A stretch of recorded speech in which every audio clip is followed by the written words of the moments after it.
विष्णुदास, तुमने सत्य का साथ नहीं छोड़ा।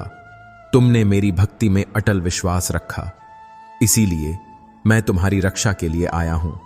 पंडित विष्णुदास ने हाथ जोड़कर कहा, हे भगवान, मैंने तो अपना कर्तव्य किया है, आपकी कृपा से ही मैं यहां तक पहुंचा हूं। भगवान विष्णु ने कहा, राजा महाबली, तुम्हें समझना होगा कि सत्ता एक जिम्मेदारी है, अधिकार नहीं। राजा का काम है प्रजा की सेवा करना, उन्हें डराना नहीं। तुमने अपनी शक्ति का गलत इस्तेमाल किया है। राजा महाबली ने कहा, भगवान, मैं समझ गया हूं, मैंने गलती की है। आप मुझे एक मौका दीजिए, मैं अपनी गलती सुधारूंगा। भगवान विष्णु ने कहा, महाबली, तुम्हारा पश्चाताप सच्चा लगता है, लेकिन सिर्फ माफी मांगने से काम नहीं चलेगा। तुम्हें अपने कामों से साबित करना होगा कि तुम बदल गए हो। इसके बाद एक अजीब चीज हुई। राजा महाबली का सारा राज्य, उसकी सारी संपत्ति, उसकी सेना, सब कुछ गायब हो गया। वह एक साधारण इंसान बन गया। भगवान विष्णु ने कहा, महाबली, अब तुम्हारे पास कोई सत्ता नहीं है, तुम एक आम इंसान हो। अब तुम सीखोगे कि असली जिंदगी क्या है। राजा महाबली रोते हुए कहा, भगवान, अब मैं क्या करूंगा, मैं कहां जाऊंगा।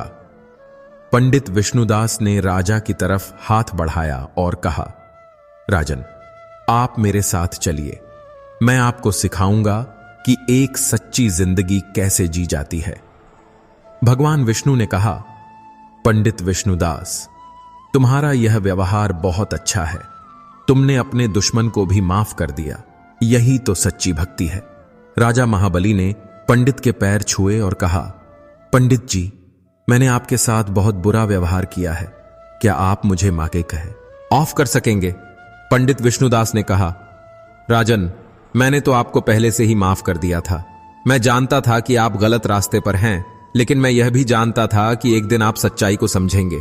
भगवान विष्णु का प्रकाश धीरे धीरे फीका होने लगा।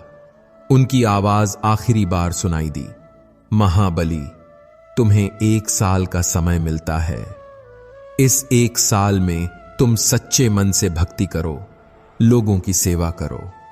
अगर तुम सच में बदल गए तो मैं तुम्हें फिर से राजा बना दूंगा, लेकिन अगर तुमने फिर से घमंड किया तो तुम्हें हमेशा के लिए सब कुछ खो देना पड़ेगा। प्रकाश गायब हो गया, दरबार वापस सामान्य हो गया, लेकिन अब वहां कोई राजा नहीं था, कोई सिंहासन नहीं था। सिर्फ 2 लोग थे, पंडित विष्णुदास और एक आम आदमी।